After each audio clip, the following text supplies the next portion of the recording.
I love your questions. They are so good. Very interesting question. Wow, you almost made me cry. You are the first podcast, I think, that I will try to explain something from my next paper. The principle of relativity is the key.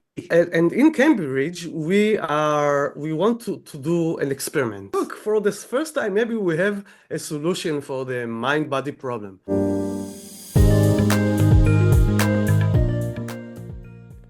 Nir, thanks for joining me. Today, we're going to discuss and dissect your relatively, and we can mind the pun there, new theory of consciousness, the relativistic theory of consciousness. I have to say, when I read this paper, the first time I read it, I didn't get it. Part of me was like, I wonder, I'm trying to figure out exactly what he means. But the second time I read it, it was almost like it was an obvious reality just hit me. And I thought to myself, why haven't we really tried to do this? This is actually quite a good approach. So I think before we start and go into the paper, let's start with definitions. How do you define consciousness and how do you define relativity in terms of from physics, and then we can slowly move into your theory of consciousness from there? Yeah, that's a good question because consciousness, it's one of those words that different people will have different definitions for, right? But in consciousness studies, usually the canonical definition is if there is something that is like for the creature, then the creature has consciousness. So, it comes from Nagel, from his paper, What is it like to be a bat?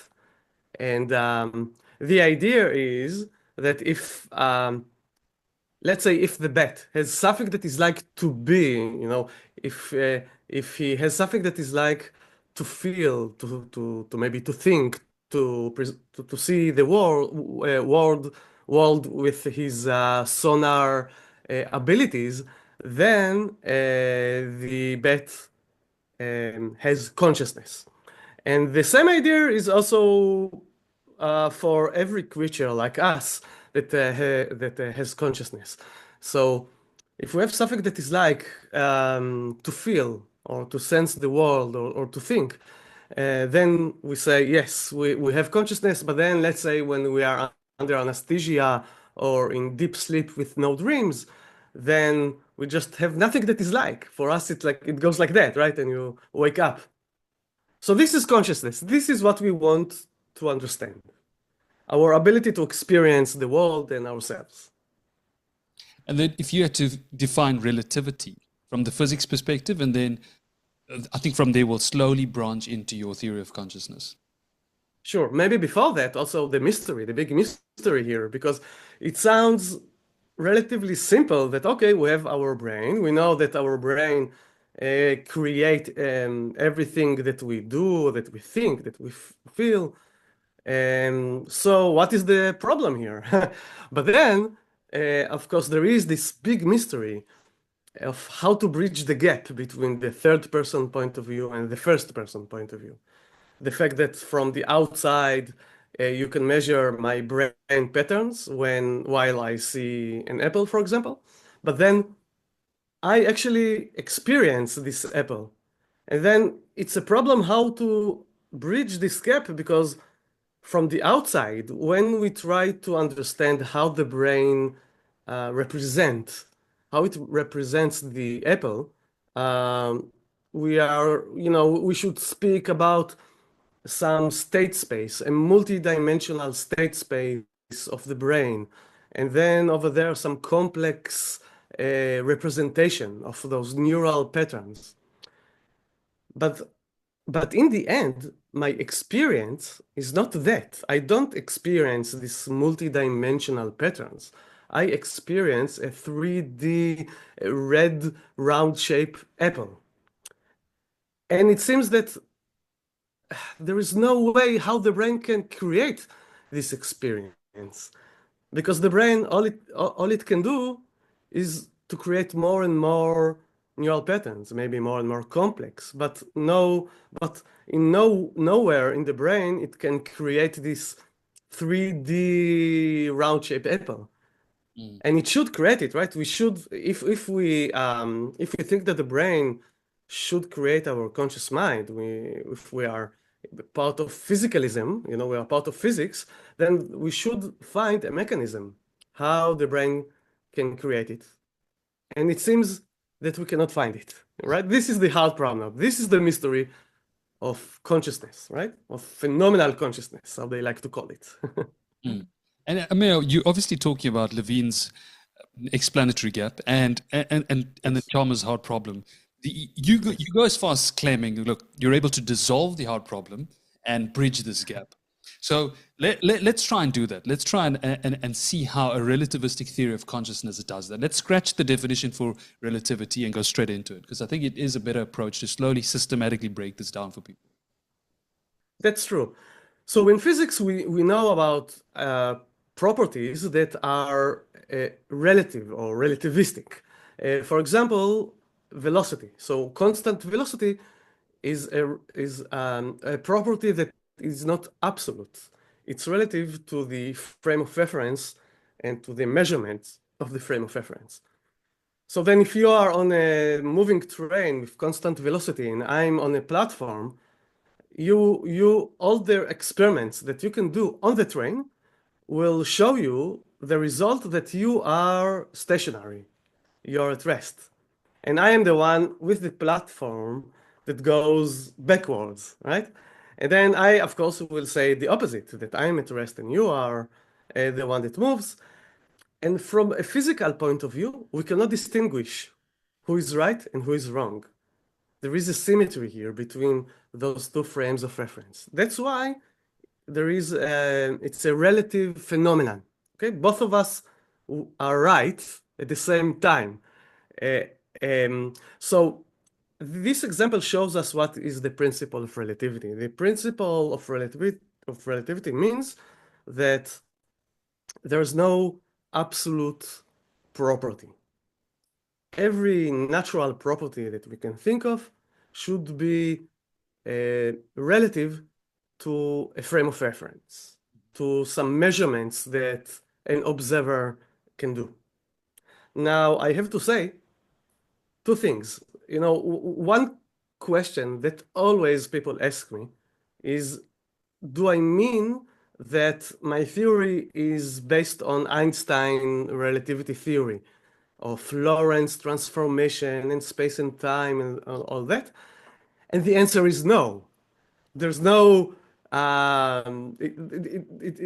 it's something completely different. The only thing that is in common here is that I use the principle that guided Einstein, the principle of relativity.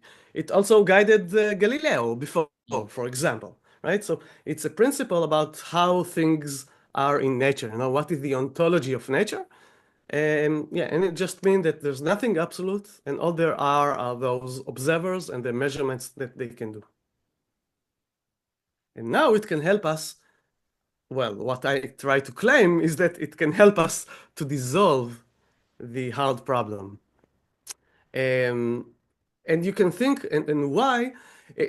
Actually, it's interesting to ask you, what was the difference for you between the first time that you read it, the paper, and the second time? I wonder, because for me, I'm into it, right? So, Yes. so for me, it's obvious, let's say, why it's working, and then it's really interesting to hear from someone else what was the process that you actually got in order to, I don't know, to see that, oh, maybe there is something there. I think, look, firstly, for anyone who hasn't read the paper, obviously read it and try and get a deeper understanding of it. But the first main assumption you do take, so that I just want everyone to be clear, is that this is a physicalist theory of consciousness, not necessarily a reductive materialist approach, but a physicalist approach. So the main assumption here is this is physicalist. And the first time I read it, I remember going through it, finishing the paper and thinking, okay, if this equivalence principle, which we'll get into afterwards, is occurring, how does this affect certain systems that are so complex, like biological systems? And physics, we struggle within biology to simplify things into a physical understanding, let's say. And as a doctor, as someone who practices medicine, biology is very much ingrained in in my overall experience, I would say. And it took me a while to sort of understand exactly what you meant. But the second time I read it, when I looked at the mathematical formalization of this and the way you were approaching it as a physicist and not as a philosopher, it started to make a little bit more sense how this is coming together. And I know you had help. I forgot his name. Is it Zachariah? Yes, exactly. Yeah, Zachariah and Neemeh. the philosopher, and you guys managed to get this together, and it slowly then clicked to me. And I know the last person before I took the break from this podcast who I spoke to was Robert Lawrence Kuhn. And you're in the relational category in the landscape of consciousness. Eh? And I know you're there with Andy Clark and a few others. But at that point, I started to think and try and fuse it together with those thinkers. And then it sort of started to click for me. It was like, okay, this equivalence principle can sort of be applied in this way. But I'll let you explain that to people. Let's almost paint a picture for them and make it easier, because I don't want what happened to me in my misunderstanding to occur for the listener or the viewer. So let's look at this problem one more time. You're talking about, let's say, we can either use Einstein in the lift dropping something down, or we could just use the train scenario. Two people having a disagreement, however, experiencing something that's almost the same. When we speak about relativity, until my theory, right, it's not about consciousness. It's not about how we perceive the world. It's about physics. It's about nature as it is. And we are just another observer. There's nothing special with us, okay? And this is a good assumption. This is something that we always assume when we do physics. We try to understand nature.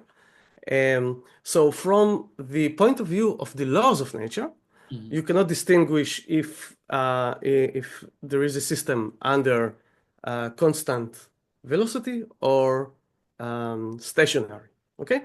So there's no relation between that and our experience or consciousness. Now what I try to do is to take the same idea. Let's have a look on consciousness from a physical point of view.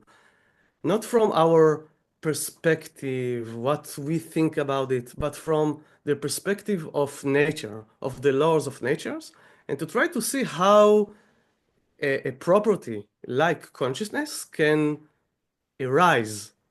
And what I try to claim is, firstly, we have this gap, right, between the third person point of view and the first person point of view.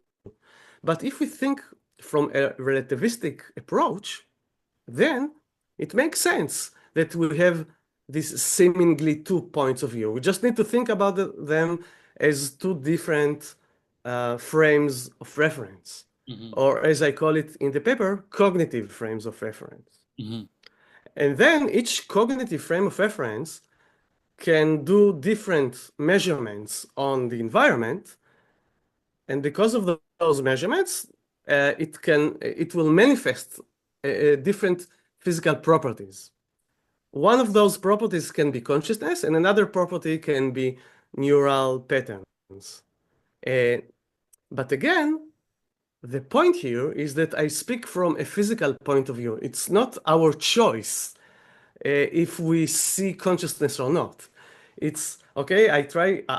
Later on we'll see how, but I try to show a mechanism, a physical mechanism, why in our brain we have some kind of interactions or measurements that must create this new physical property that we call it consciousness. Okay, so this is the idea. And if we succeed, then we can show like a plausible explanation how to bridge the gap, because now we have it's not it's not two different points of view, it's just two different frames of reference. And it's obvious that one frame of reference can create different physical properties than the other.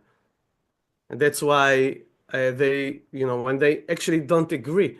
Just like with velocity. In velocity, we will not agree, right? Who is stationary and who is moving.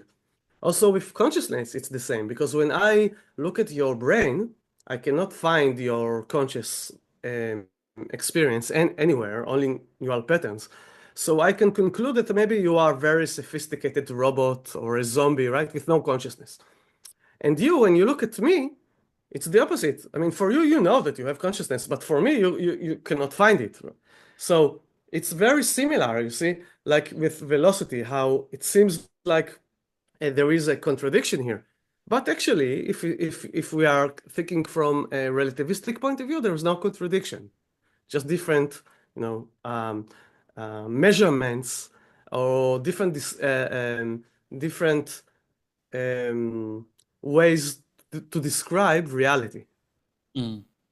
And then when you're talking about measurements here, you're obviously talking about something akin to an observer. So in physics, when we're talking about an observer, and that can be anything from measuring via a tool, I mean, maybe using your eye as the measuring tool. So this is a very much physics perspective of consciousness. And then you introduce what's known as the equivalence principle. Do you want to go into that?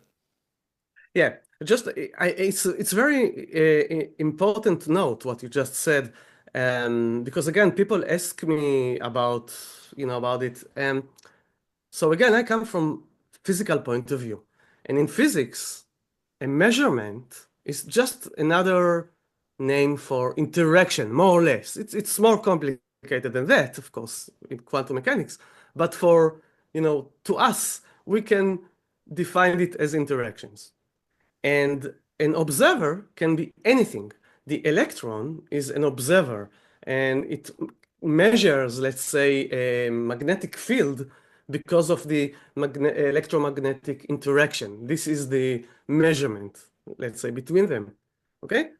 So again, it's not about us as a subjective person that can choose or whatever. No, it's about physics and about the laws of nature, let's say. Okay? And then, okay, so keeping in mind this part, we can move on to the equivalence principle. Because in relativity, if we have two different frames of reference, but all the experiments that they do show the same results, exactly the same results, then because we cannot distinguish between them, and because there's nothing absolute here in relativity, then they are the same. They are equivalent. They have the same laws of nature, and we just cannot distinguish between them. Okay? There's nothing absolute here. So let's take this notion and apply it to consciousness, right? Again, we assume now that consciousness is a relativistic physical phenomenon, and let's see what will happen.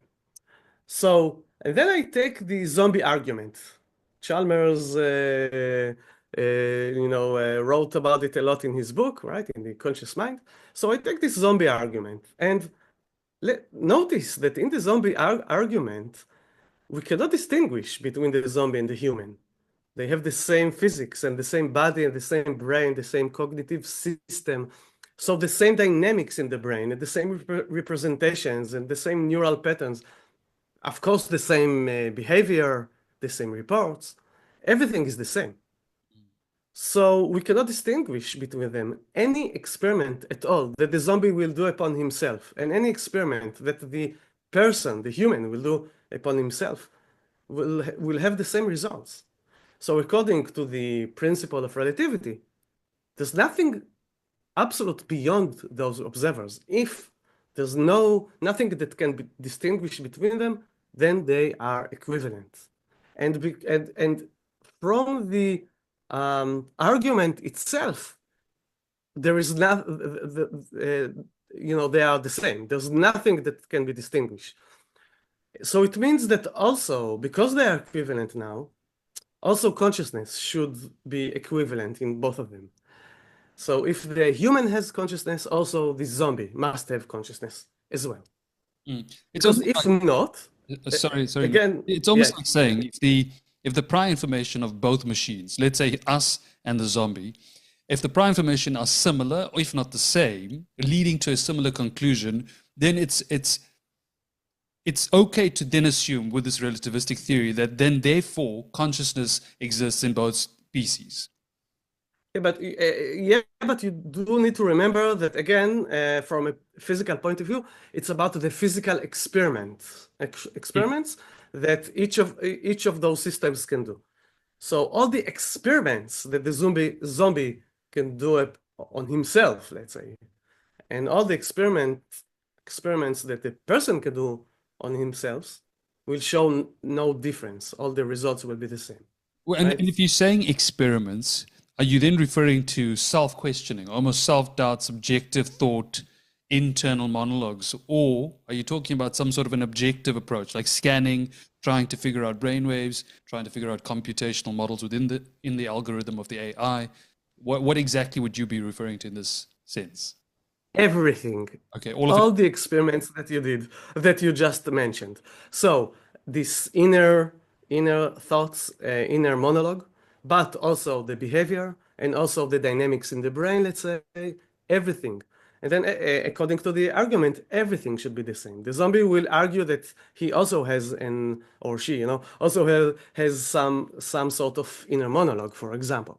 So we cannot distinguish. Even in your paper, you also talk about illusionism, and then you go into naturalistic dualism as well. And I've noticed that because quite a few authors tend to get illusionism very much misunderstood and incorrect. But you managed to, you really get illusionism as a theory of consciousness, and you can tell that they're not just saying that this doesn't exist. I mean, this is a very much a real experience. It's the way we're interpreting afterwards that's leading to the misunderstanding, let's say. But you mentioned the dual aspect monism at some point. I think I remember reading that at some point. How would you describe your theory? If you had to apply it into a philosophical category, because I know Robert went into a relational theory of consciousness. Philosophically, how would you describe yours? So, first of all, it's not, as you said before, it's not a materialistic, how do you call it, a reductive materialism. Because we didn't speak about it deeply enough, but in my theory, it's not enough to have only calculations. If you have a machine like our brain that does a lot of calculations, it's not enough. It will still have this gap. And that's why it's not a reductive materialism where you can take consciousness and do a reduction into all the calculations of that the brain can do. It's more about physics. It's about how we have natural properties in the world, how new properties can emerge or can be realized in the world. And for that, we need to take relativity, the relativistic principle, into account. Okay, so it means that it's part of physicalism, but it's not a reductive materialism. And I think that the name relational theory, it's pretty good name in that sense, because relational is a part of the principle of relativity, actually. And I always like to give an example from Einstein relativity to show how relational goes in, gets inside the relativistic approach. So let me tell you a bit about that maybe. So Einstein speak about the equivalence principle, and in his case, it's the equivalence between acceleration and gravity. So let's think about two spacecrafts. One spaceship is here on Earth, and one is in out of space, far away from any star, any gravitational object. Now, the astronauts in those two spaceships are doing the same experiments. For example, they take a ball in their hands and release the ball. Here on Earth, it's pretty easy to understand what will happen. When she releases the ball, it will just fall into the ground, right, or inside the spaceship. Now, in out of space, let's say that our spaceship is accelerating upwards towards the ceiling, if we can call it, the ceiling of the spacecraft. And then she releases the ball from her hand. Now, because of the acceleration, now the ball is not attached to the body or to the accelerated spaceship. And so the ball continues with its own velocity, while the astronaut and the spaceship accelerates upwards. So from her point of view, what she will see is that the ball goes down, right? Accelerate down, all the way to the floor, exactly as the case on Earth or under gravitation, right? So Einstein realized that this is a general thing, that no matter which experiment we will try to do, we cannot distinguish between a system under gravitational field and a system under acceleration. And that's why, again, there is those two systems are relative to the observers. There's nothing absolute here. And because the two observers have the same measurements, the same results, then they are equivalent. Okay, so this is, so until now, I just gave you another example for the principle of relativity. But now, let me show you why it's also, there is a relational assumption there. Now, again, what is relationalism? It means that the properties of nature themselves, they are not absolute. They realized because of measurements, of the relations that a system can measure. And this is exactly what we see here. Because let's think about this spaceship in out of space, the accelerating spaceship. And now let's take another astronaut from the outside that observes this accelerating spaceship. So from the outside, the relations that this astronaut measures will manifest for him an acceleration or a spaceship that is accelerated, and there's no gravity over there, right? But from the inside of the spaceship, when we transform into this frame of reference, now there's no acceleration at all, but there is a different physical property. There is a gravity force all of a sudden. Okay? So we see now that from different points of view, different frames of reference manifest different physical properties. I like to say it's a bit like in a coin when you see a head or tail, right? So we can like manifest different physical properties even. And the same should happen with consciousness. Again, if consciousness is relativistic, then it can explain why from the outside, from a third person frame of reference, I measure one thing, I measure neural patterns, but from the inside, just like from the inside of the spaceship, if you like, here from the inside of our brain, we measure completely different results, and we measure, and there is a manifestation of a new physical property, which we call consciousness. So this is the idea here. And again, it's like it's like the head and the tail. Both of us, from the outside and from the inside, describe the same underlying reality, but from different points of view and with different relationalism here, different physical properties had realized in those two different frames of reference, like neural patterns and the phenomenal consciousness, if you like. And then, Nir, tell me, when similar to Einstein, I mean, he obviously came up with these thought experiments to figure out his theories.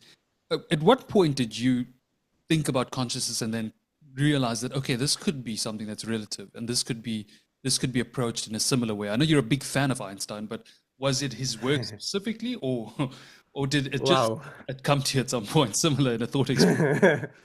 Wow, that's a great question. So actually, I always liked the principle of relativity.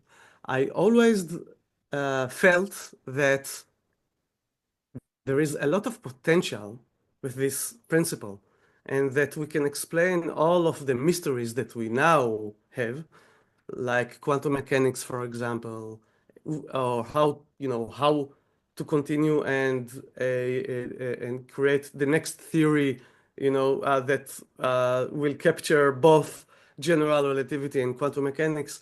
So my intuition was, and still is, that the principle of relativity is the key to do that. And so when I started, and even before I started to learn physics in the university, I thought about it, and I started to develop theories, how to continue and develop this principle of relativity. Um, and I guess that's why I was used to think from this relativistic approach. Now, I love all those mysteries that we have in nature, because those mysteries, those are the doors, for me at least, to to understand what is out there, to understand another patches of infinity, let's say. It's like to open the door and to see Narnia for me. And then consciousness is one of those mysteries. And then during COVID, actually, I think I understood that I can create a theory with the principle of relativity to explain consciousness. Just because I took lots of classes from UC Berkeley, actually, about cognitive science. And it was COVID. I didn't have other things to do, right? So it was like a marathon of lots of classes about cognitive science. And all of a sudden, all of this knowledge, merged into this theory. So this is how I got to this approach. How has it been if someone with a physics background trying to convince an audience of philosophers a philosophical theory of consciousness? How's that transition been for you? When you're in the middle, you get hit from both sides. Like great place to be in. I can imagine. Philosophers. It's quite a radical new way of thinking about it for many people. I'm pretty sure some people, they get the concept, they understand it, but it's very different from the usual theories of consciousness. And it's also very different from the usual theories in physics. Yeah. Physicists, when they hear about it, they don't understand what I want from them, why there is a hard problem to begin with, for example. And then people from cognitive science, neuroscience, philosophers, they really, it's hard for them to grasp this physical point of view. For example, what we started from, to think from this point of view of the laws of nature, and not to think from our own perspective. It's not our choice if we have consciousness or not, for example. It's a physical process that happens in our brain. So this notion is also hard for them. And then, of course, when I come with mathematics, it's like... I can imagine the non-physicalist philosophers attacking you, and then obviously the physicists, because physicalism is their ultimate reality and understanding, obviously coming at you as well. So yeah, it is a bit of a sticky situation to be in. Yes. But I mean, it's fun in the end of the day, because I feel that I do have something nice to show, and then it's fun to try and show them, the deeper layers that maybe they didn't see to begin with. It's quite seriously. I mean, obviously Robert included it in his landscape, which you're among legends if you think about it. I mean, your name's there with tremendously influential thinkers. How's the reception been for you with this paper? And when you came out with it, what's happened since then? Wow. Let's see. So first of all, something very nice that happened in 2021, was it, I think? The paper won to be one of the most influential papers of 2020. Sorry, 2020. When was it? 2022. Sorry. Yeah. So one of the most influential papers of 2022. And now inside academy, it's very interesting, the reaction of neuroscientists, actually. Most of them told me that it's a very nice intellectual idea, but how can I prove it? Do I have any experiment to check if it's right or wrong? That was my next question. Yeah, but I mean, for me, of course, it's very important. I mean, without experiments, we cannot distinguish, right? We cannot know how to carry on, or which theory is good one and which one is not. So of course, it's very important. But it's not the only thing. You know, I come from physics, and in physics, we have theoretical physics and experimental physics, and it's not the same. No one expected Einstein or Stephen Hawking or Roger Penrose to do experiments, you know? Mm. But here in neuroscience, it's not the case because it's a very young discipline and it's very oriented towards experiments. They don't really have theoretical neuroscience, I would say, not as something that I know from physics. So then for them, they don't really care a lot about the theory. You know, I try to tell them, but wait, before the experiment, look, I have for the first time, okay, let's say that I'm not so modest, and I try to say, look, for this first time, maybe we have a solution for the mind-body problem. Don't you think it's worthwhile to go deep into that, even if we still don't have the experiment? No, because you know, only for the theoretical sake, we have here a puzzle that we didn't know how to solve for 2,000 years. So maybe if there is an interesting way to solve it, maybe maybe there is something here. So let's dip into it. But again, most of them don't really like, you know, to go to the deep to the theory, and they want me to go as quickly as I can to do an experiment to check if it's I think a true. lot of physicalist theories of consciousness are at a disadvantage because of that. Because if you take an idealist or a panpsychist, it's a lot easier to make philosophical arguments that make logical sense, and then you can just get away with it. Because it's very difficult to put that to the test. I mean, how do you really test idealist philosophers? I mean, you have people like Donald Hoffman and certain other people who are doing active experimentation, but a physicalist is almost like you have to show us. Sure. Yeah. What is Yeah. the plan? What's going to happen within the next few years? I mean, obviously, you're trying to get funding. If anyone wants to fund your research, obviously, I'll put a link to your website as well. What is your Thank you. plan? Yeah. So yeah, actually, you're right. Maybe if you already mentioned it, I will mention that I started this year a postdoc in the Cognition and Consciousness lab in Cambridge University in England, and we also try to reach the public and to do fundraising. You know, like I forgot the name of the GoFundMe. Yeah, GoFundMe, right? So we opened the GoFundMe in order to fund this research. So if you like to help us, then please go to the link over there. And in Cambridge, we want to do an experiment to check the theory. But in order to understand what the experiment is, we need to go even deeper into the theory. We just started, let's say.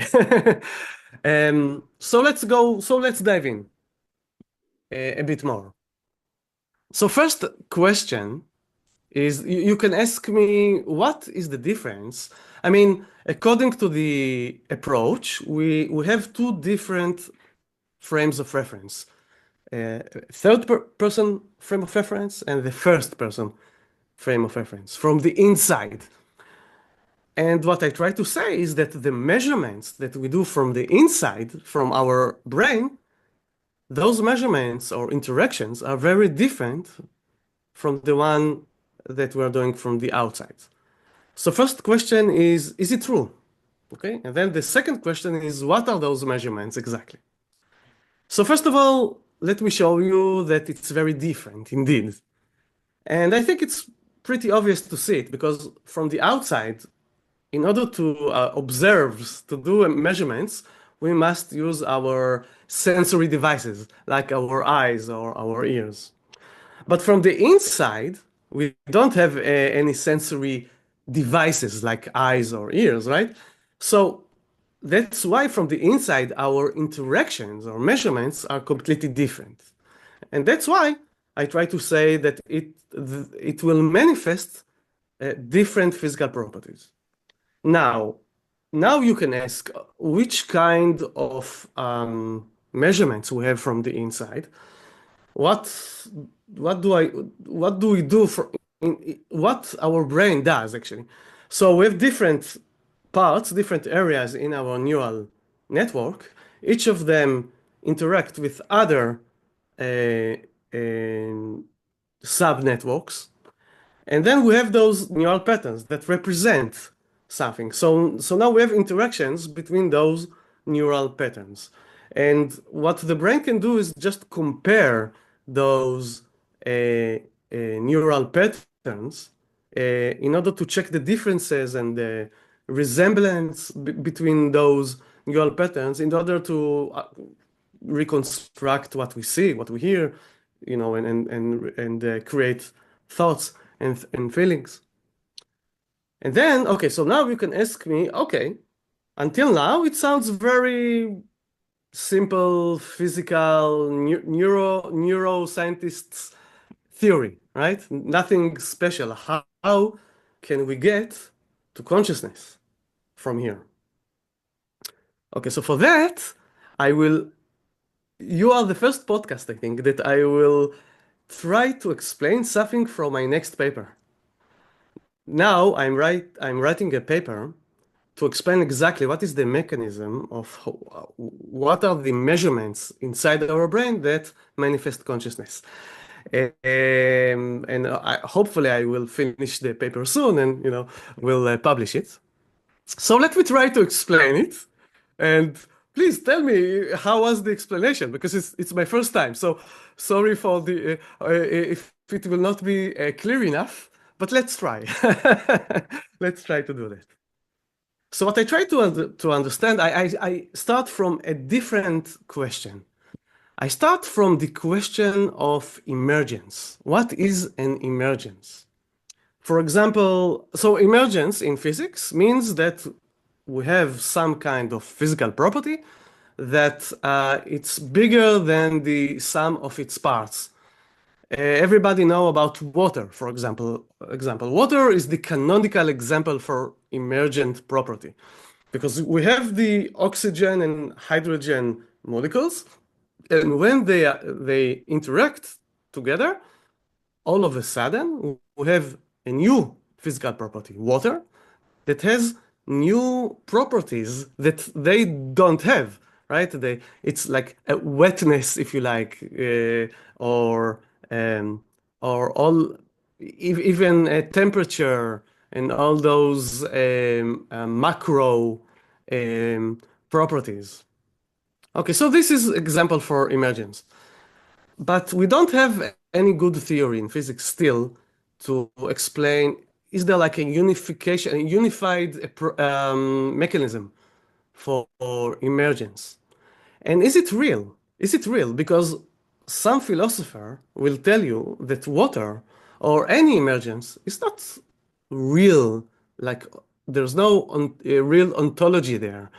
It's our convenience to speak about water, but actually what's really there are the molecules. And then even the molecules are not really there. What's really there are the elementary particles, right? So we are all just how to say, a sea of elementary particles, and that's it. I don't agree with that. And actually, you can understand why if you think from the relativistic approach. Because those kind of philosophers, I think that the name of this approach is eliminativism. They eliminate everything, But they take an absolute approach here.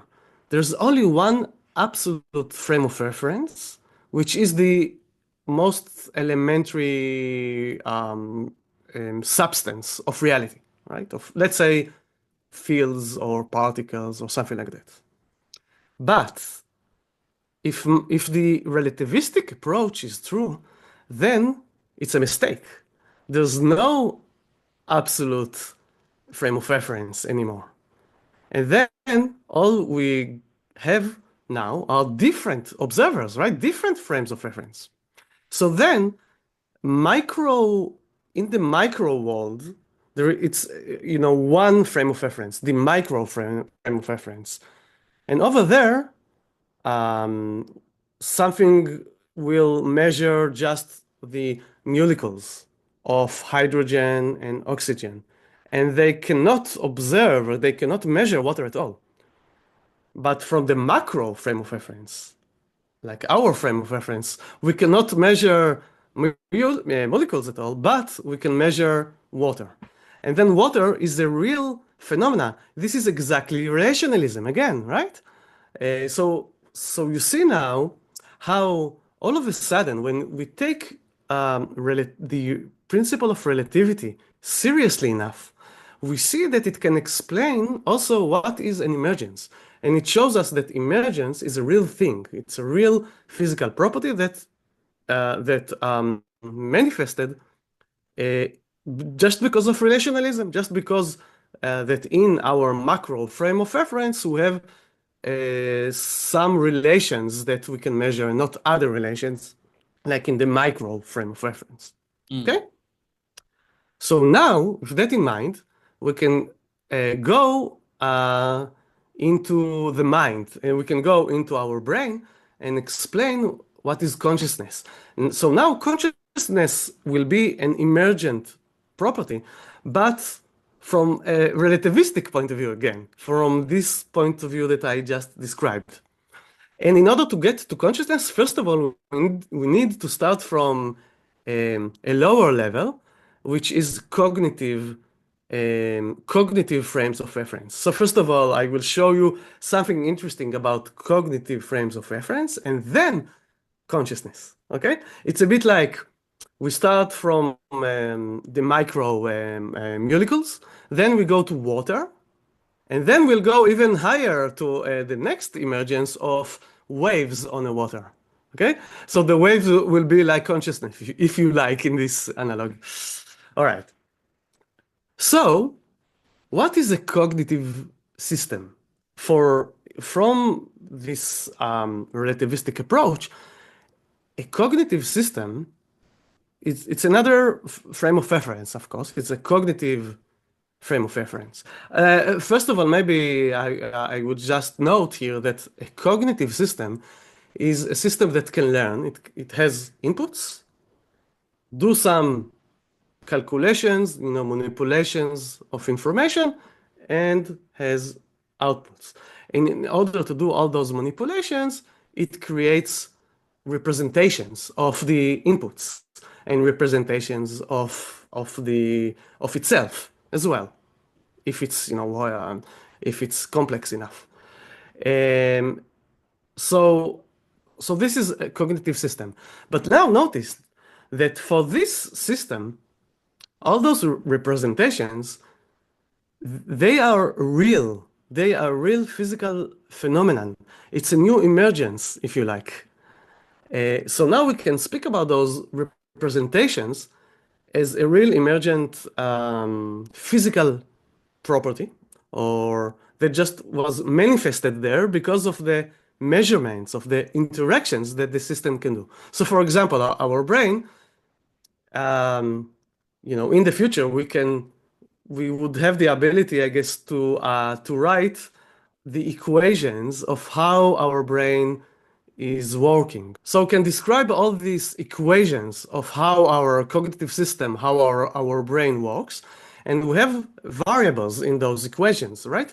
But those variables, they will not be our neurons. They will be the representations, actually. Those are the variables. So it means that those representations, they have now all the causal power, if you like, in the system. And that's why now these are the physical properties that we measure that are manifested in this cognitive frame of reference. Okay?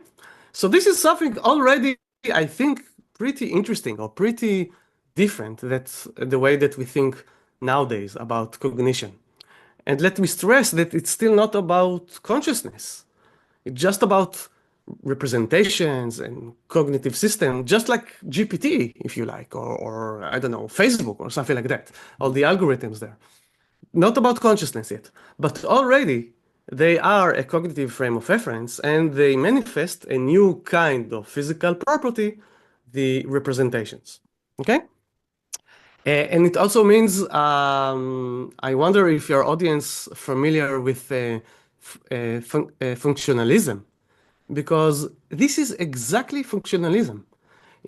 Because when you think about it, in functionalism, what we think, what we say, is that the essence of consciousness or the brain is not the material, the substance itself, but the functions.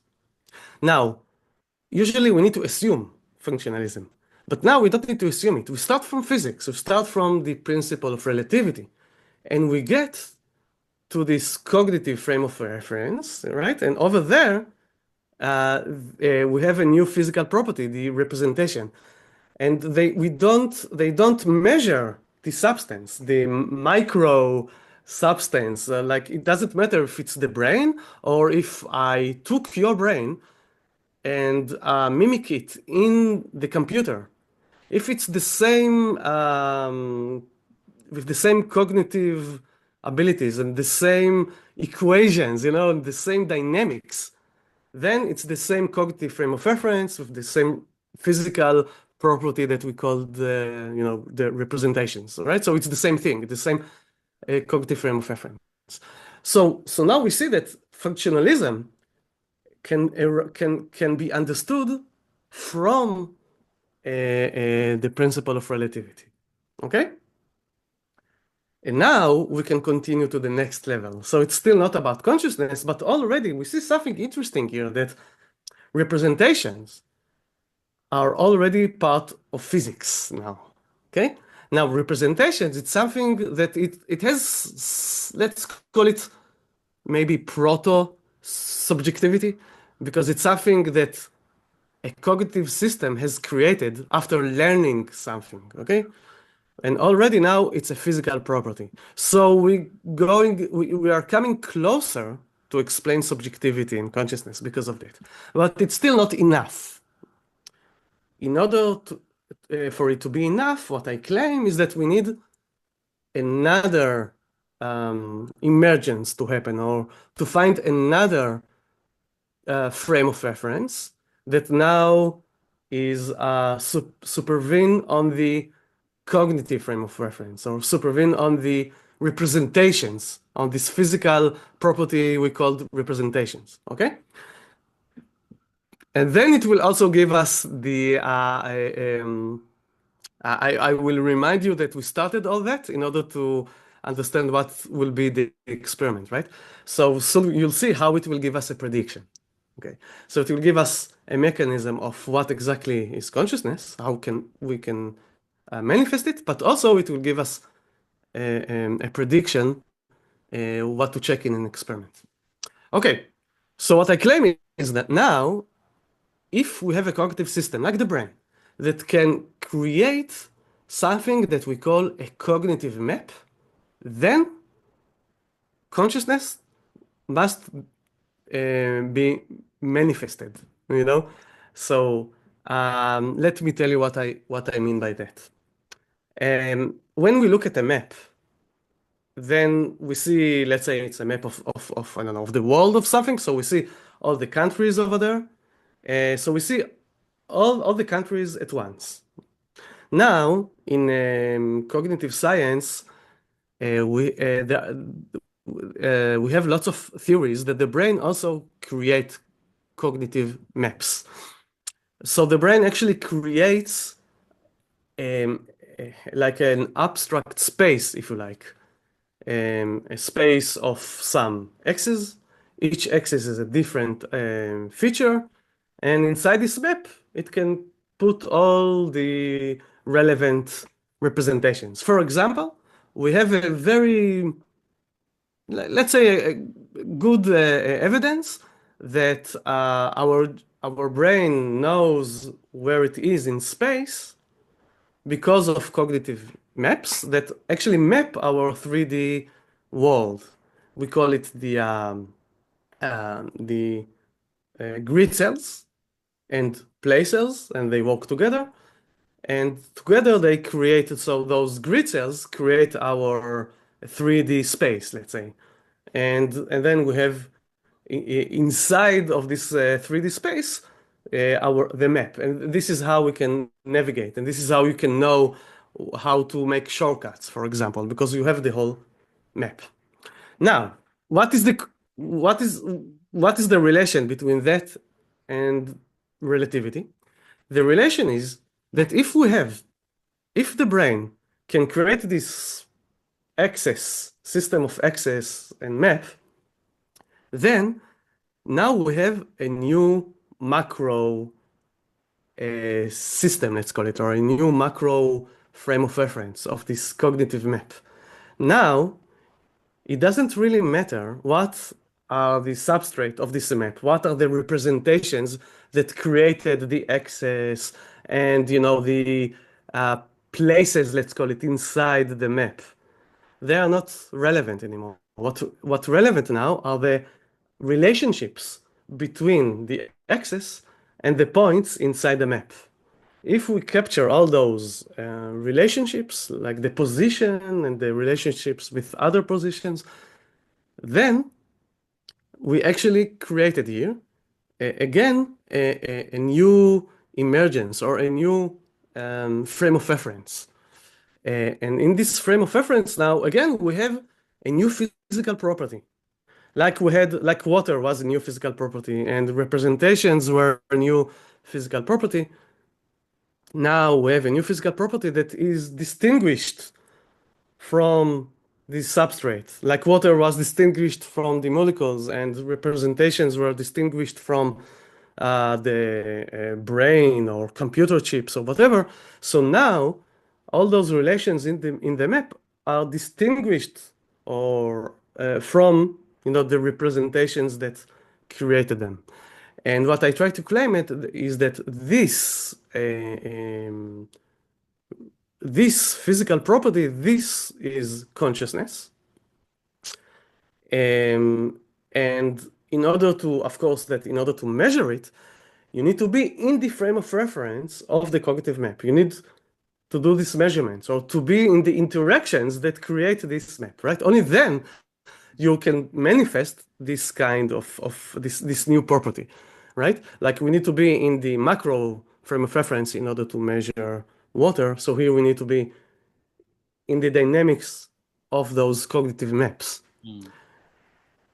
And you can ask me why this new physical property should be consciousness. And the answer is because now first of all, we have subjectivity here.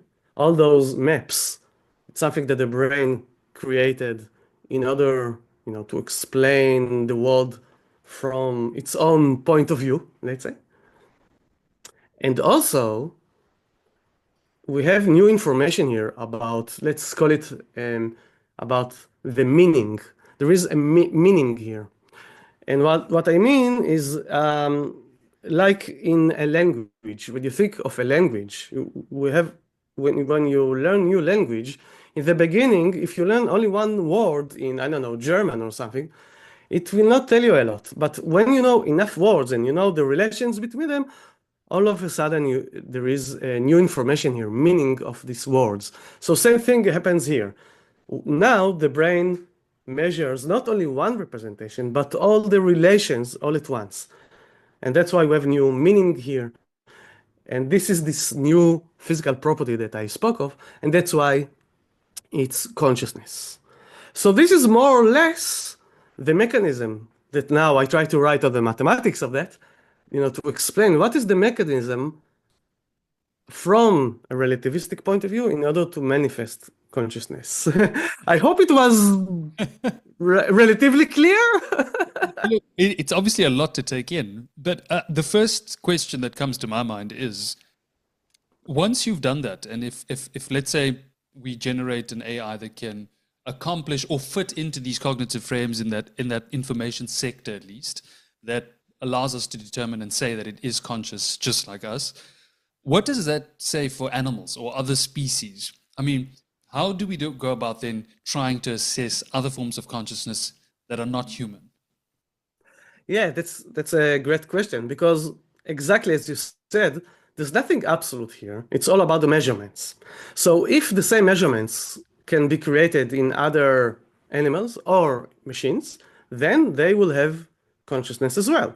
They are in this frame of reference. They do the same, this minimal, let's say that there are now minimal conditions for measurements that manifest consciousness. So every animal or machine or AI that will create those minimal conditions, they will have a conscious state.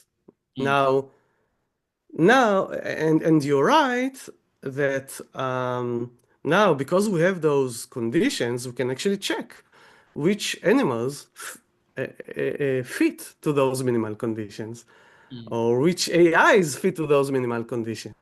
And if they do, according to my theory, they actually must have consciousness. And then, Nir, is there a credence level given to these minimal conditions? Do you have certain criteria, let's say, that would, let's say, measurements? Actually, are there certain sort of measurements or criteria that would override others in trying to figure out where in this cognitive frame someone falls or something falls? So the word measurements here are problematic, because I use the word measurements from a physical point of view, and maybe this is what you meant, I'm not sure. But for me, right, measurements are different word for interactions, right? And this is how, because of those interactions and the measurements, in the frame of reference, there are some relations that manifest physical properties. So now you ask which kind of measurements or interactions will manifest consciousness. And the answer is that, first of all, you need to be a cognitive frame of reference. So first of all, you need to be a system that for this system, representations are a physical property. Okay, so it learns, it creates representations, and this is how it works. And then, okay, and then it needs to create cognitive maps. So it needs to create representations of axes, and to put inside this map, inside this abstract space, all the different representations. So then, right, it can measure all those relations all at once. Only then, those are the minimal conditions. When this happens, then, according to the theory, consciousness is manifested. Okay? Let's say we've got the molecules as the cognitive frames, and we've got water as consciousness. The waves, would you consider free will to be? You have to add another emergent step here. Yeah. Waves of consciousness. I love your questions. They are so good. Very interesting question. Okay, it's an interesting question. So first of all, let's start with if we take molecules and water and waves here as an analogy. Molecules will be the neurons, the activity of the neurons. Water will be the representations, okay? And that's why water can be made out of different molecules, maybe, like representations can be made out of computer chips, okay? Now, consciousness is like the waves on the water. So consciousness, right, is a supervene, let's call it. It's on those representations. It's a new frame of reference that is independent, you can say, from the representations. Independent in the way that we can change now the representations to be others. But if still the map, if all the relations in the map, if we somehow manage to do it that the map and the relations are the same, then you'll have still the same consciousness, the same map and the same consciousness. Just exactly like water, if we can do water out of different molecules somehow that will preserve all the properties of water, then it's the same water, okay? So same idea. So, okay, so waves here are consciousness. Now you ask, maybe we can find a new level, a new frame of reference or something. But then the answer here is no. And it will not give us free will, unfortunately. Why? Because if you remember, we have here, because it's relativistic, we have equivalence between third-person point of view and first-person point of view. Let me remind you now, when we know more about the cognitive maps, so let me tell you again about this equivalence. From the outside, when you will measure my brain, you will measure that I have just cognitive maps, right? You will measure my neural patterns, and you can maybe understand that those neural patterns creating a cognitive map. But from the inside, when I actually, inside this frame of reference that has created this cognitive map with all the dynamics there, all those measurements will manifest consciousness. All right? But now, notice that we have equivalence between those two. We cannot distinguish between them. So it means that if everything that I explain with cognitive maps and neurons, I can explain with consciousness. So I can say, I went to eat because I felt hunger. So now I explained it with those physical properties of consciousness. And I can explain it from, the frame of reference of third person frame of reference with neurons created a cognitive map of my body situation, and there was not enough food, and and so on. So it means that now if we try to think about causality here, the causal power of consciousness versus the causal power of neurons, they are equivalent. It's the same, just from different points of view, right? Head and tail, they are the same exactly. So exactly the same causal power. And because we know that we have determinism with physics about neurons and cognitive maps, then we understand that we have the same kind of causality and the same determinism also with consciousness. So my theory does not help us, unfortunately, with the question of free will and free choice. It ultimately leads to determinist. Yes. Yeah, because it's part of physics, so it makes sense in the end of the day. It does. Ideally, that would have been my guess, is that it would hit.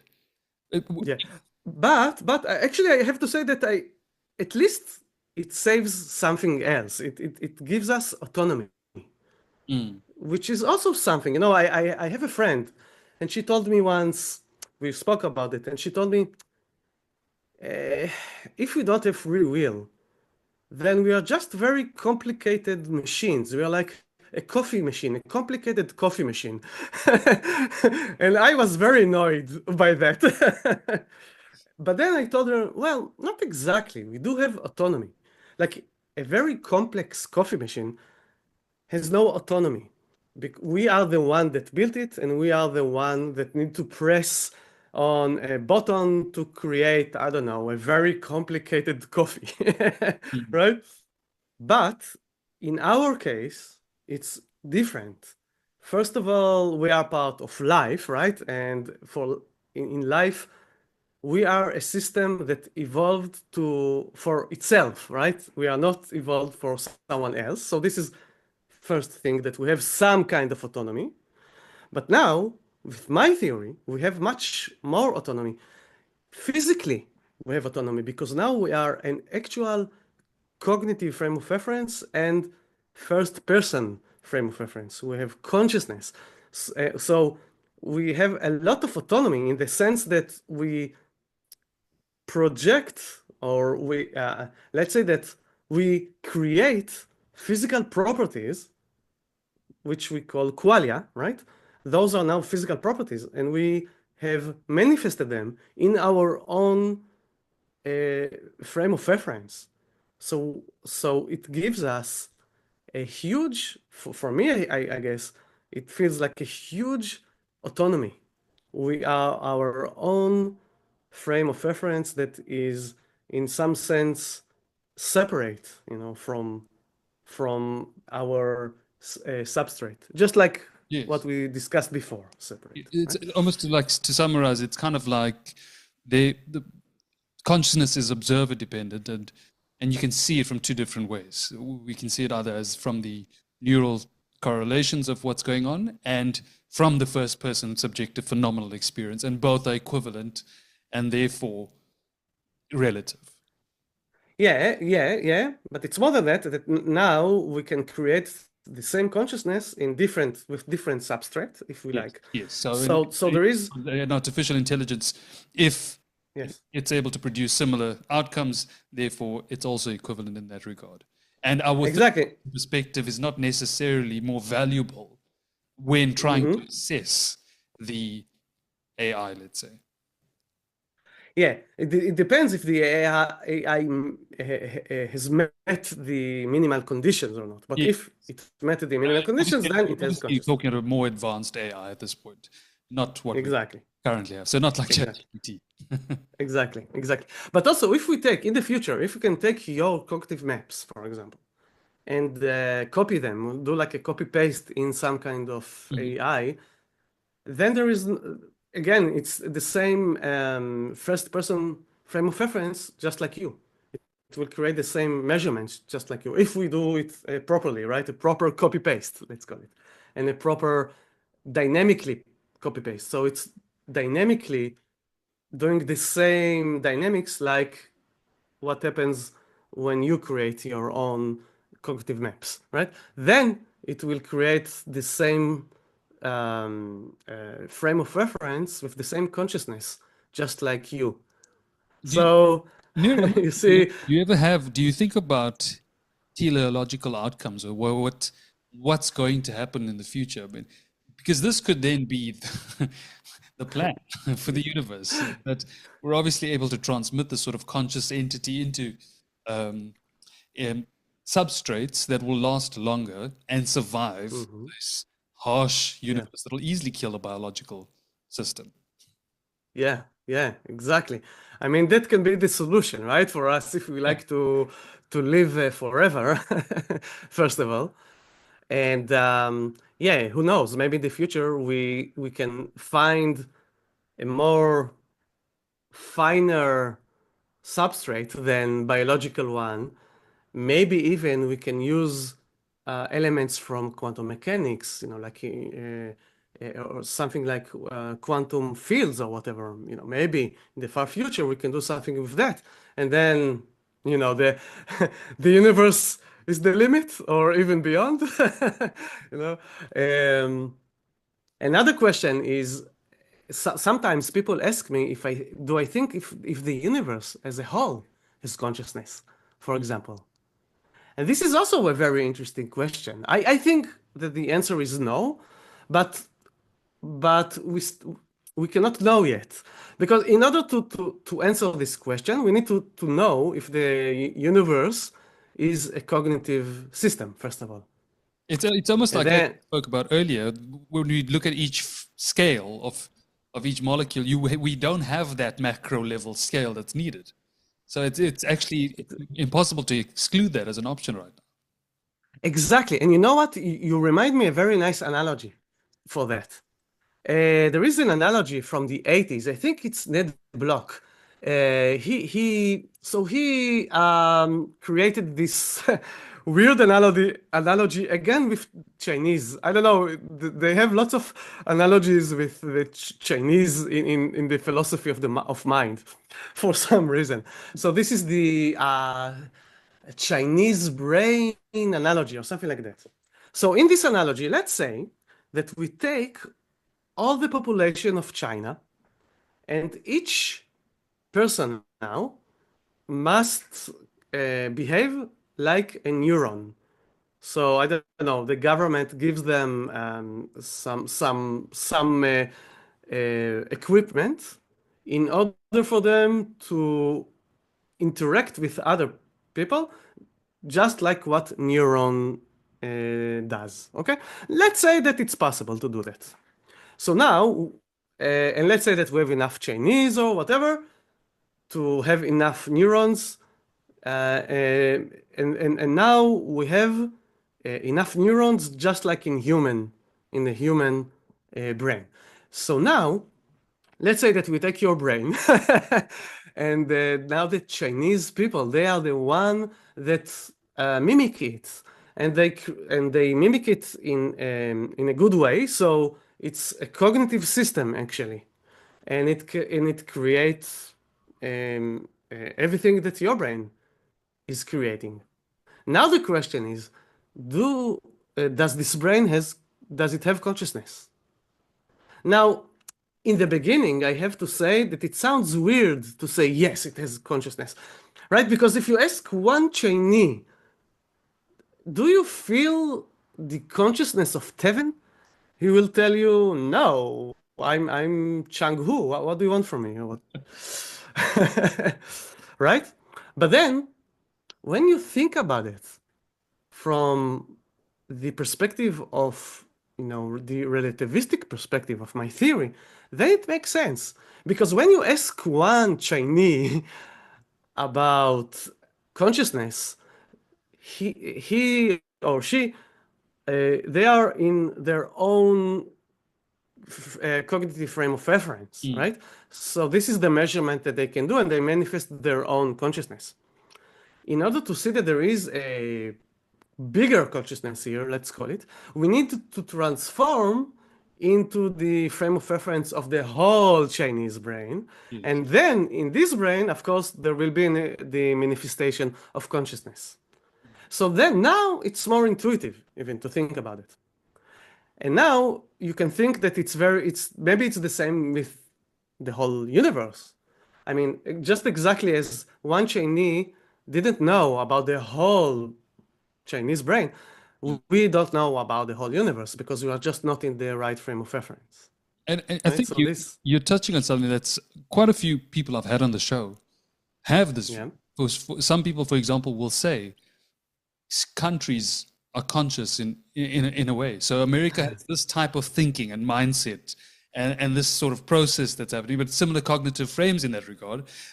Whereas China or India have a different sort of cognitive process, but in a sense they are conscious entities, just thinking differently. That's it. So it's not impossible to exclude these as options, because I've had quite a few people bring these up. Yes, but you're right. You're right that, of course, when we look culturally, we see, similarities between different cultures.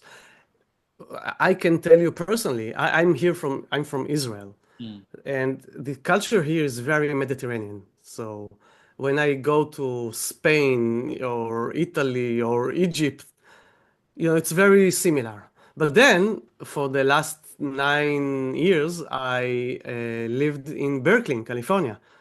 So I actually feel it very much, the differences, the cultural differences, between the US and the Mediterranean, let's say.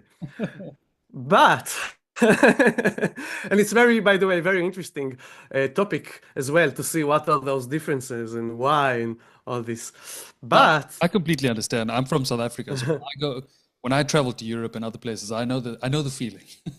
yeah, exactly. And I was surprised how different it will be, by the way. I thought that because all of us are part of, Western world, liberal democracy, and we see the same movies and hear the same music and TV, the differences won't be so big. And I was surprised to see how huge the differences are, by the way. Yeah.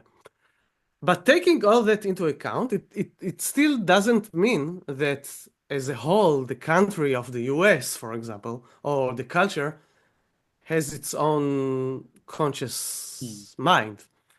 In order to have a conscious mind, we need to show that it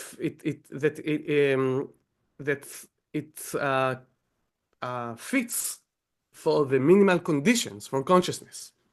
And we do know what those minimal conditions now, according to the theory. So one condition, it should be a cognitive system. Now, is it a cognitive system?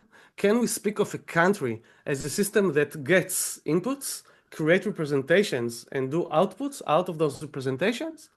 I'm not sure. I don't think so. I think as individuals we do it, but as a culture, let's say, I don't see. Again, we need to think about it maybe more, but I don't see how the culture create representations that are different than the representations that we already created in our minds. You see, this is the thing here, that we need to create now a different frame of reference. It cannot be the representations that are in our mind in order to scale up with the relativistic approach, because you need a separation, right? You need to distinguish between the micro and the macro frame of reference. It's not the same, okay, in that sense. And here I think is the problem. I don't think that cultures or countries will create it. And again, I don't think that the planet can create it, or the solar system, or the universe as a whole. But who knows? Maybe maybe we'll find something that we don't understand for now.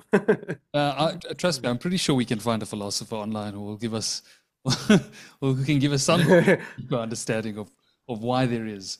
That's the best For sure. Starting this podcast is you can find almost any theory that can explain almost anything when it comes to consciousness. What has been the most difficult aspect of this relational theory, this relativistic theory of consciousness, that you've had to deal with in terms of misunderstandings? Of course, English is not your first language, I'm assuming. Yes, that's true. So it's not. It's Hebrew, my first one. Express this view to the larger philosophical community. What's been the most difficult part? The most difficult part, to convey the physicalist approach, how to look from a physical point of view, and not from a psychological point of view or neuroscience point of view. You know what? Even more than that, to convey people to look from relativistic approach and not absolute approach, because our culture is based on an absolute approach. Think about the religions. It's very absolute, right? You have God, some sort of God. This is the most absolute entity ever, right? And then it's very dominant in most cultures. And also we start as kids from this absolute notion that we know everything. Our parents knows everything, right? We are the center of the universe. So it takes time to switch this notion and to think not from an absolute way of thinking. You see, it's so ingrained in our way of thinking, this absolute approach, that eliminativism sounds plausible for us, because it's plausible for us that the elementary particles, let's say, should be the absolute frame of reference. You see? So that's why it takes some time to realize, oh, wait, we can think about it in a completely different way, where it's all relative. We don't have one God eye from above, an absolute thing. We have different frames, and all of them are correct. So it takes time to get used And yet this way of thinking. it's so obvious in a sense that everything is relative to something else. So it's like a double-edged thing. It's a case where it's simultaneously obvious and not occurring at the same time. Exactly, exactly. You know that we forgot something. You asked me, what is the experiment that I would like to do? And then I started all this conversation, but I forgot to tell you, in the end of the day, what is this? What is the experiment? So now, after we know those conditions, we can speak of a prediction here. Before, we try to take it into the very interesting questions of animals or AI.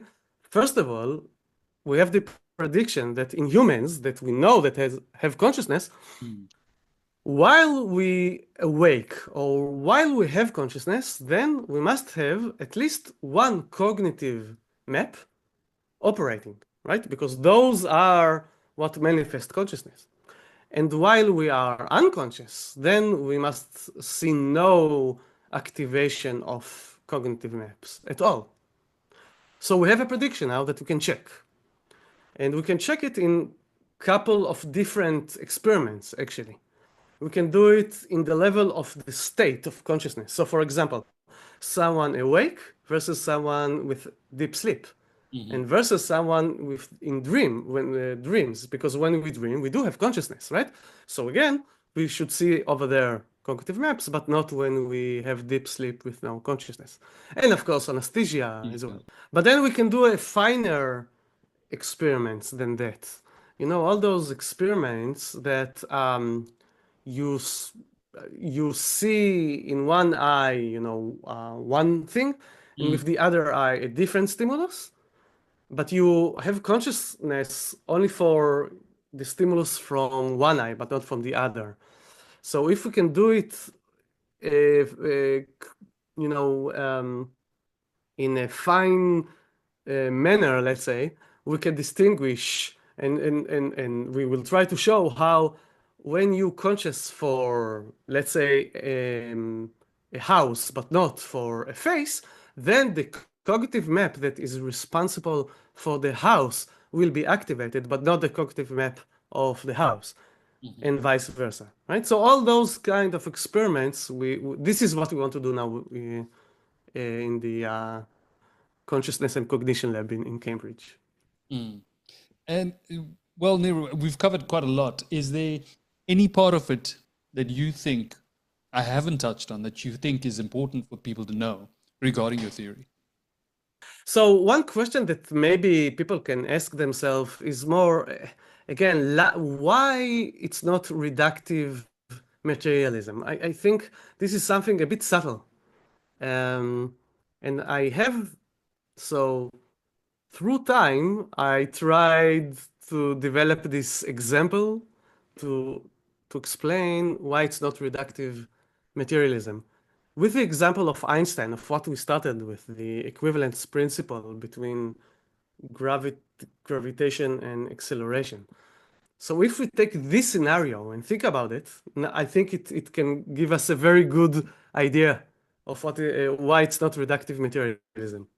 So over there, inside the accelerating spaceship, the astronaut measures gravitational force. And the astronaut from the outside measures acceleration, right? Very similar, like from the outside, you will measure only my neural patterns, but from the inside, I will measure consciousness. Now, reductive materialism is a bit like to say that I want to understand from the astronaut outside that measure acceleration, how to reach gravitational force, But it's not the same. You don't need to reach from acceleration to gravitational force. It's just two different frames of reference, right? You just need to go to the different frames of reference and over there to understand what is going on, what are the measurements that are going on inside the spaceship, and then you understand why you see they manifest gravity, right? You don't need to go from acceleration, right? So same thing is happening here.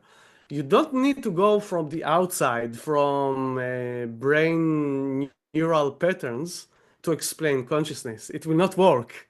What you need to do is to check the measurements from the inside the brain, and why they manifest consciousness. And this is what we try to do with emergence and all that discussion. It's almost like you don't have to break it down into the sum of its parts in order to fully understand exactly what's going on, which is why. And also because reductive. Yeah. Yeah, but also it's because you don't need to explain head by the by the tail. Yes.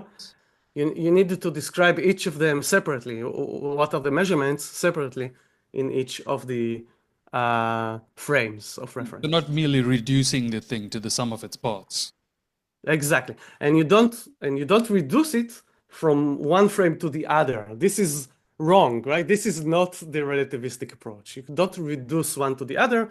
They are both they have the same, they equivalent, right? So you cannot reduce one to the other, right?